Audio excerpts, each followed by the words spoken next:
जो next method है हमारे पास वो है स्पेयरमैन रैंक मेथड।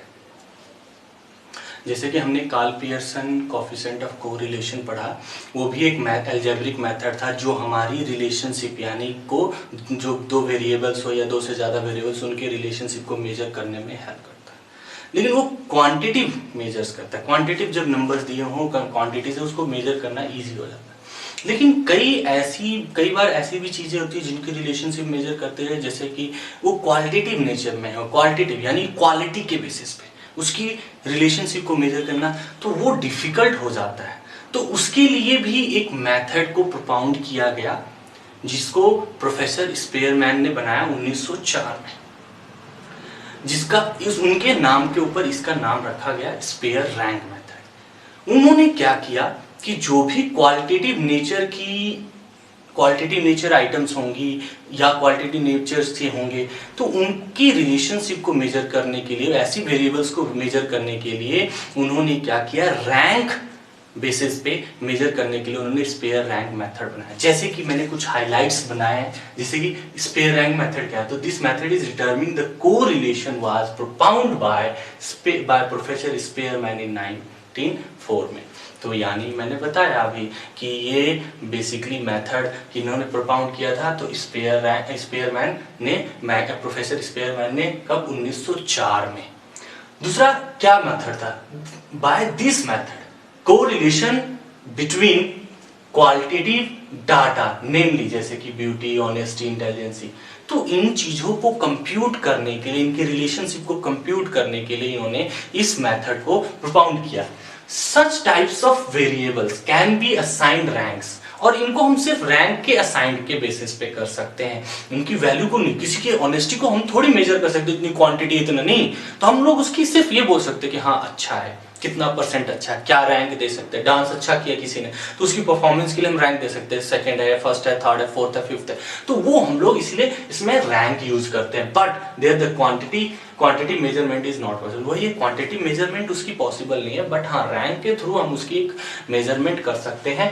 एंड दस द रैंक कोरिलेशन यूज, इसीलिए इसमें इस केसेस में हम लोग रैंक मेथड यूज करते हैं, जिसका फॉर्मूला बहुत ही सिंपल है। इसमें हम लोग कोरिलेशन को डिफाइन करने के लिए कैपिटल आर से करते थे, और जो कार्ल पियर्सन था उसमें स्मॉल आर से करते थे। प्रोबेबल एरर में पीई और आर करते थे यूज। तो आर का मतलब है वही रैंक कोएफिशिएंट ऑफ कोरिलेशनशिप, यानी कि दो वेरिएबल्स या दो से ज्यादा वेरिएबल, तो उनमें क्या रिलेशनशिप उसको मेजर करने के लिए। डी मतलब डिफरेंस बिटवीन रैंक, यानी कि मान लो दो रैंक्स हैं, उनके बीच में क्या डिफरेंस है उसको फाइंड आउट करना। And then n means number of pairs, यानी कितने हमारे नंबर्स ऑफ पेयर्स है या कितने हमारी ऑब्जर्वेशन है, कितने हमारे पास रैंकर्स हैं, वो सारे चीज को फाइंड आउट करते। तो ये हमारा स्पेयर रैंक मेथड करता है। सर इसका प्रैक्टिकल कैसे इंप्लीमेंट होगा, तो प्रैक्टिकल इंप्लीमेंट करने के लिए मैंने इसको केसेस में बांटा हुआ है कि मैं इसको केसेस वाइज करूंगा। जैसे कि पहला केस है कि जब हमारे को रैंक गिवन हो, यानी कि when the rank is given. Second case हो जाएगा when rank is not given. Third case हो जाएगा व्हेन रैंक इज टाई। तो हम लोग कैसे करेंगे और कैसे फॉर्मूला इंप्लीमेंट करेंगे, मैंने इसको बहुत ही इजी वे में समझाया है और समझाऊंगा भी। बहुत कैसे, बिल्कुल एग्जांपल ले लेके आपको समझाऊंगा, और कोई भी डाउट हो प्लीज हमारे को शेयर करें। तो देखते क्या है, जैसे कि मैं कह रहा था पहला मेथड कि जब हमारे को रैंक गिवन हो तो हमें कोई दिक्कत नहीं होती, यानी स्पेयर रैंक मेथड हम कर रहे हैं जिसमें हमारे को पहला केस हमारे पास ये है कि हमारे को रैंक गिवन है। क्या है हमारा पहला केस है, व्हेन रैंक इज गिवन, यानी कि हमें रैंक गिवन है। तो रैंक गिवन है तो कोई इश्यूज नहीं है। क्या करेंगे, जैसे मैंने यहां फॉर एग्जांपल एक एग्जांपल लिया। एग्जाम्पल क्या, दो जज है हमारे पास, एक एक्स जज है, एक हमारे पास वाई जज है। अब एक्स ने अपनी जजमेंट दिया कि 10 पार्टिसिपेट है, जैसे कि उसने बोला in the fancy dress competition 2 जज accorded the following ranks to 8 participant. हमारे पास क्या हुआ, एक फैंसी कंपटीशन हुआ, उसमें 8 पार्टिसिपेंट थे, जिसमें 2 जज थे। जजों ने अपनी एक रैंकिंग दी है कि मेरे हिसाब से ये कौन से रैंक पे है। जैसे कि जज ए ने किया क्या, रैंक दिया है, जैसे कि ये पहले को उसने 8 दे दिया, दूसरे को उसने 7 दे दिया, 6 दिया रैंक इसको, थर्ड को इसको 3 रैंक दिया, इसको 2nd रैंक दिया, इसको 1 रैंक दिया है, इसको 5th रैंक दिया है, इसको 4 रैंक दिया है। ऐसे ही वाई ने अपनी रैंकिंग दी है, जो पहला बंदा था उसको उसने 7th रैंक दिया, इसको 5th रैंक दिया, इसको उसने 4th रैंक दिया, इसको 1 रैंक दिया, इसको उसने 3rd रैंक दिया, इसको 2 रैंक दिया, इसने इसको 6th रैंक दिया और इसको 8th रैंक दिया। तो यानी कि यो अपने हिसाब से उन्होंने जो पार्टिसिपेंट थे उनको उन्होंने अपना रैंक दे दिया है। तो नंबर ऑफ पार्टिसिपेंट कितने हैं, तो हमारे पास 8 है, नंबर ऑफ पार्टिसिपेंट हमारे पास 8 है। अब सवाल आता है, मैंने जैसे कि फॉर्मूला बताया था कि रैंक फॉर्मूला कैसे निकलता है, तो रैंक का जो फॉर्मूला है वो है 1 - 6 समेशन ऑफ डी की स्क्वायर अपॉन एन की क्यूब माइनस एन। तो एन तो हमारे को पता चल गया, अब ये डी कैसे निकलेंगे, तो डी निकालने का फॉर्मूला बहुत ही सिंपल है जी, क्या हो जाएगा R1 - R2, यानी कि रैंक, यानी इस जज को मैंने रैंक 1 डिसाइड कर दिया, इस जज को मैंने रैंक 2 डिसाइड कर दिया, कि यानी इस जज ने अपना रैंकिंग दिया है जो है, और इस जज ने जो रैंकिंग दिया है उसको, तो मैंने क्या किया, इन दोनों का डिफरेंस निकाल लिया। तो इन दोनों का जो डिफरेंस आ रहा है जी, क्या आ रहा है, इसमें +1 आ रहा है, +2 आ रहा है, +2 आ रहा है, +2 आ रहा है, -1 आ रहा है, -1 आ रहा है, -1 आ रहा है, -4 आ रहा है, यानी कि ये हमारा कंसेप्ट आ गया। अब उसने बोला है कि डी का स्क्वायर चाहिए, तो जो ये डी हमारा निकल चुका है डिफरेंस, मैं क्या करूंगा, इसका स्क्वायर कर देता हूं। तो डी का स्क्वायर क्या होगा, तो डी का स्क्वायर यानी ये जो डी आया है उसका स्क्वायर, तो 1 4 4 4 1 1 1 और 16। अब मैं क्या करूंगा, इसका समेशन कर दूंगा जी, तो इसका समेशन आ गया जी टोटल हमारे पास कितना 32। कैसे, तो 4 4 4 12 और 4 16 16 32। अब हमारे पास क्या है, 1 - 6 इंटू क्या 32 डिवाइडेड बाय एन, एन कितना है 8 की क्यूब माइनस 8, तो 1 माइनस ये क्या आ जाएगा हमारे पास, तो ये टोटल किया तो 192 और ये 8 की क्यूब होता है, और माइनस करने के बाद ये हमारे पास 504, एलसीएम लिया 504 504 माइनस 192, अब ये आ जाएगा हमारे पास कितना, तो इसको माइनस करने के बाद डिवाइड करने के बाद हमारे पास आ गया 1। तो यानी कि ये हमारा पहला केस था कि जब हमारे को रैंक गिवन हो तो घबराना बिल्कुल नहीं है। क्या करना है, बहुत ही सिंपल, पहले क्या करेंगे, हमें डी निकालना है। डी कैसे निकालना है, तो दोनों का डिफरेंस, यानी कि जज एक्स है या जज वाई है, जज ए है जज बी है, एक दोनों को डिफाइन कर दो कि ये रैंक 1 है या रैंक 2 है, और उन दोनों का डिफरेंस निकालो और उसका स्क्वायर करो, फॉर्मूला में पुट कर दो। जो नेक्स्ट हमारा केस है जी, वो है कि when rank is not given, यानी कि हमारे पास अगला जो केस है वो है कि जब हमारे को रैंक ही नहीं गिवन है, तभी भी घबराने की जरूरत नहीं है। क्या दिक्कत है हमारे को, when rank is not given, यानी कि यदि हमें रैंक नहीं गिवन है तब भी क्यों घबराना, क्या बात है, कुछ भी नहीं है इसमें भी घबराने वाली बात। जैसे कि मैं ये कहता हूं, हमारे पास एक क्वेश्चन दे रखा है, मैं फिर से एक एग्जांपल लेता हूं।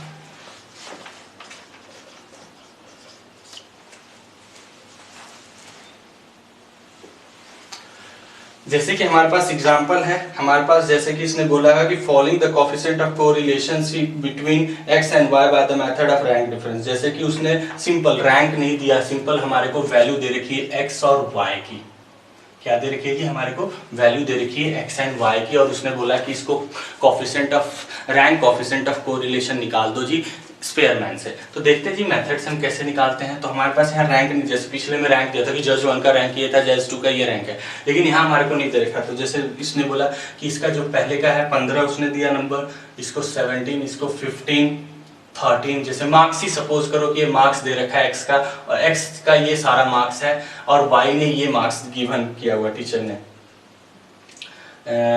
ये 11 हो गया, 12 इसको दिया 12 मार्क्स, इसका 16, इसको 18, इसको 10 और ये 9, और ऐसे ही इसको उसने वाई वाले कि कितने मार्क्स है, तो इसका 18 मार्क्स दिया इसने, इसको 18 पॉइंट्स दिया, इसको कितना दिया उसने 12 पॉइंट्स, इसको 4 पॉइंट्स दिया, इसको कितना दे दिया उसने 6 पॉइंट दिया, 9 पॉइंट, और फिर उसको 9 के बाद है मिस्टेक हो रहा, 18, 12, 4, 6, अच्छा 7 है, इसका 9 है, एंड देन 3 है, 10 है, एंड 2 है और 5 है।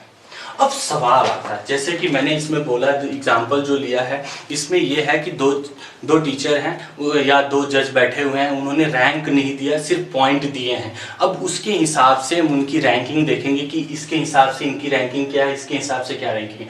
तो ये एक्स जज ने अपने पॉइंट्स दिए हैं कैंडिडेट को और वाई ने ये दिए हैं पॉइंट्स, तो इनके रैंकिंग हमें निकालना है कि इसके हिसाब से रैंक क्या है कैंडिडेट के और इसके हिसाब से रैंक क्या है। तो अब इसमें रैंक कैसे करेंगे, तो इसमें हाईएस्ट से लोएस्ट जाना है, यानी कि सबसे ज्यादा जिसकी है उसको 1, फिर 2, फिर 3, 4, 5, 6 ऐसे जाना है। यानी कि हमने हाईएस्ट से लोएस्ट में, हाईएस्ट मार्क्स किसके, इसके, तो मैंने इसको 1 दे दिया। इसके बाद किसका हाईएस्ट, इसका 2 दे दिया। इसके बाद किसका है, इसका है 3 रैंक दे दी। इसके बाद किसका है, ये 4 रैंक मिल गया। इसके बाद किसका है जी 14, ये 5 हो गया। इसको 6 रैंक मिल गया, इसको 7 रैंक, इसको 8 रैंक मिल गया, इसको 9 रैंक मिल गया, इसको 10 रैंक मिल गया।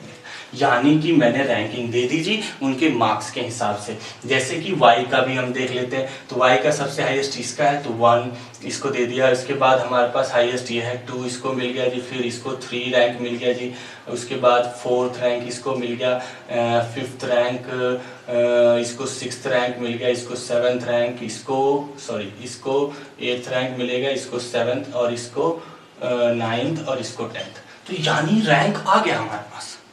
जब रैंक आ गया तो अब हम क्या करेंगे, वही डिफरेंस निकाल लो। डिफरेंस क्या, r में से r1 r2 माइनस कर दो, r1 माइनस r2। तो ये क्या हो गया, पता कि जब हमारे को रैंक ना गिवन तो वही मैंने क्या किया, इसको हाईएस्ट से लोएस्ट और इसमें से हाईएस्ट लोएस्ट रैंक दे दिया। जैसे कि मैंने इसका कहा कि सबसे हाईएस्ट जिसका मार्क्स है उसको वो रैंक 1 दे दिया, फिर उससे कम ऐसे करके मैंने रैंक इसका दे दिया। ऐसे ही इसका भी रैंक, यानी कि जब हमें रैंक ना गिवन हो तो हमें रैंक डिफाइन करना पड़ेगा, by the way of highest to lowest देखना पड़ेगा। जब हमने कर दिया तो उसका वही डिफरेंस निकाल लो जी। डिफरेंस क्या, r1 माइनस r2 करके निकाल लिया जी। देन इसके बाद हम क्या करेंगे, इसका स्क्वायर कर देंगे, और स्क्वायर क्या, वही 9090936 यानी कि इसका समेशन ऑफ dx की स्क्वायर क्या हो जाएगा, तो dx की स्क्वायर हमारे पास समेशन आ गया इसका जी 86, यानी कि 86 हमारे पास ये। तो फॉर्मूला में वही r का रैंक का फॉर्मूला वही है 1 माइनस 6 डी की समेशन ऑफ डी की स्क्वायर अपॉन n की क्यूब माइनस n। फॉर्मूला कोई चेंज नहीं होगा इसमें, फॉर्मूला सिर्फ चेंज होगा when the rank is tie, लेकिन इसमें कोई फॉर्मूला चेंज नहीं होगा। तो वही 1 माइनस 6 इंटू वही 86 डिवाइडेड बाय कितने आइटम्स थे, 10 आइटम्स थे, तो 10 की क्यूब माइनस 10। तो यानी कि इसका जो सॉल्व करके आया हमारे पास आंसर वो आ रहा है जी 0.48। तो ये हमारा था कि when rank is not given. Simple सा है कि जब रैंक गिवन हो तो कोई नहीं, सीधे डिफरेंस निकाल के उसको फॉर्मूले में पुट कर दो। रैंक नहीं गिवन है तो पहले रैंक असाइन करेंगे, कैसे, तो हाईएस्ट टू लोएस्ट, यानी सबसे पहले हाईएस्ट देखो जिसके मार्क्स है उसको असाइन करो, फिर उसके बाद उससे ऐसे करते चलेंगे, एंड देन उसके बाद फॉर्मूले में पुट कर देंगे, वही डिफरेंस निकाल के डी का स्क्वायर। प्रॉब्लम तब आती है जब हमारा रैंक टाई हो जाए, यानी कि जब हमारा रैंक या मार्क्स इक्वल है। जैसे सपोज करो दो जज हैं बैठे हैं, दोनों के पॉइंट सेम आ जाए, उसने भी उसको 10 दिया, उसने भी उसको 10 दिया, या दो बच्चों के 10 आ गए, इसके भी 10 पॉइंट्स आ गए, उसके भी 10 पॉइंट्स आए, या उसके भी मार्क्स 10 आ गए, उसके भी मार्क्स 10। तो अब रैंक कैसे डिसाइड किया जाएगा, तो उसको हम देखते हैं कैसे करेंगे। नेक्स्ट केस है व्हेन रैंक इज टाई।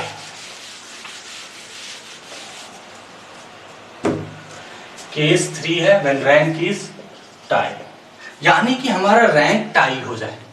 तो उस केसेस में क्या करेंगे, जैसे कि मैंने इसमें भी एक एग्जांपल लिया है जी, एग्जांपल से हम सॉल्व करेंगे। जैसे कि हमारे पास उसने बोला कि हमारे पास डाटा दे रखा है x का और y का, ठीक है जी, कोई बात नहीं। अब x के हिसाब से उसने अपने मार्क्स आए हैं, x के हिसाब से x ने जो मार्क्स दिए हैं, जो पॉइंट्स दिए हैं, तो देखते क्या है, 15, 10, 20, 28, 12, 10, 16, 18, और इसमें जो उसके 16, 14, 10, 12, 11, 15, 18, 12।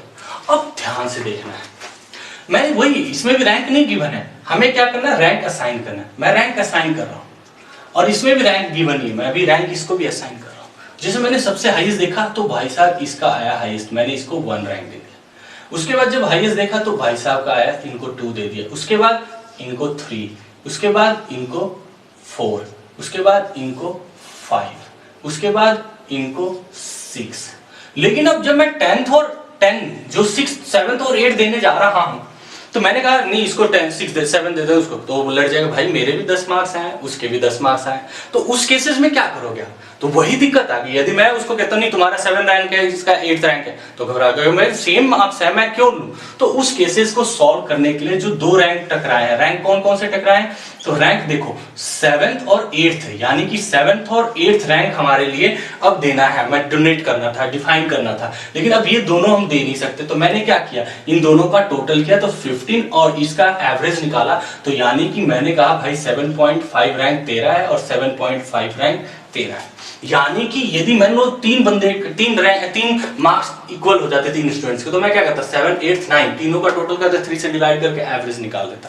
तो वो देखना है हमारे को। दूसरा R2 में देखते हैं, तो R2 में सबसे पहले इसका तो 1 हो गया जी, उसके बाद इसका 2, इसके बाद हमारे पास 15 16 के बाद 15 3, फिर 14 4, फिर उसके बाद हमारे पास आ गया 12। अब देखो 12 हमारे पास 2 है, यानी कि 5th रैंक और 6th रैंक हमारा डोनेट करना था। यानी कि इसको 5th रैंक दे और इसको 6th रैंक, तो फिर टक्कर आ जाएगी और फिर झगड़ा हो जाएगा हमारे बीच, नहीं जी मुझे क्यों चाहिए 5th रैंक और उसको कहेगा मुझे क्यों चाहिए 6th रैंक। तो मैंने क्या किया, इन दोनों का एवरेज निकाला। इन दोनों का एवरेज क्या है, 11 डिवाइडेड बाय 2 यानी कि 5.5। और तो मैंने क्या किया भाई, तुम्हें भी 5.5 दे दिया और तुम्हें भी 5.5 दे दिया। अब 6 तक तो हो गया, अगला रैंक क्या मिलेगा, 7, और सॉरी इसको 7 मिल जाएगा और इसको क्या मिल जाएगा, 8। तो रैंक डोनेट हो गया। जब भी टाई हो जाए तो देखो कौन सा रैंक टाई हो रहा है, कौन सी डिफाइंड रैंक टाई हो रही है, तो उसके हिसाब से उसकी एवरेज निकाल के वही फिर सेम आंसर, सेम पैटर्न, वही डी निकाल लो। डी कैसे निकालेंगे, तो वही मैंने डी सीधे निकाल ले रहा हूँ। क्या, तो 3 आ रहा है, 3.5 एंड देन 6 4.5 माइनस में -1 4.5 फ्री -2.5। अब इसका स्क्वायर कर लेते हैं, डी का स्क्वायर, तो वही वो ये हो जाएगा कितना जी, तो ये हमारे पास डी का स्क्वायर हो जाएगा 9, इसका हो जाएगा हमारे पास, ये हो जाएगा 12.25, ये हो जाएगा हमारे पास 36, ये हमारे पास हो जाएगा जी 20.25, और ये हमारे पास हो जाएगा 1, और ये हमारे पास हो जाएगा जी रैंक 9, नहीं इसका आ जाएगा 20.25 9, और ये हो जाएगा 6.25, यानी कि समेशन ऑफ डी का स्क्वायर जो आ रहा है 114। अब ये हमारा आ गया जी, लेकिन सर फॉर्मूला क्या वही सेम है? नहीं जी बेटा, फॉर्मूला चेंज हो गया। यहाँ पे R इक्वल्स टू 1 - 6, ये तो सेम है, समेशन ऑफ डी भी की स्क्वायर भी सेम है, लेकिन इसमें भी एक रिपीट हो गया और इसमें भी एक रिपीट हो गया, यानी कि x वेरिएबल में भी रिपीट हो गया, y वेरिएबल में भी रिपीट हो गया। तो x वेरिएबल के लिए भी एक हमारे को लगाना पड़ेगा कॉम्पो, और y के लिए भी। तो क्या 1/12, यानी कि इसमें मैं क्या करूंगा 1/12 क्या करेंगे, m का मतलब होगा कितने नंबर्स रिपीट हो रहे हैं, 1 और 2, यानी 2 नंबर्स रिपीट, तो यानी कि m मतलब 2 माइनस m, फिर प्लस 1/12, और फिर दूसरे में भी हो रहा है एक रिपीट, तो m की क्यूब माइनस m। यदि और एक रिपीट होता तो ऐसे ही चलता रहता, अपॉन n की क्यूब माइनस n।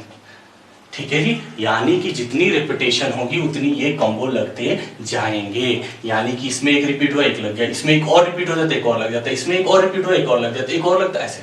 तो यानी कि बस ये, और m का मतलब है कितने नंबर्स, तब मैं यहाँ फॉर्मूला में पुट करता हूँ 1 - 6, और डी की स्क्वायर कितना है, तो 1/114 है, तो 114 प्लस 1/12, और m का मतलब कि 10 2 बार रिपीट हुआ, तो 2 की स्क्वायर माइनस 2, 2 की क्यूब माइनस 2, प्लस वही 1/12, और इसमें भी 2 बार रिपीट हुआ है, तो 2 की क्यूब माइनस 2 अपॉन क्या हो जाएगा 8 आइटम्स हैं तो 8 की क्यूब माइनस है। तो इसको सॉल्व करने के बाद जो हमारा आंसर आ रहा है बहुत ही सिंपल आ रहा है। आंसर क्या आ रहा है 0.369।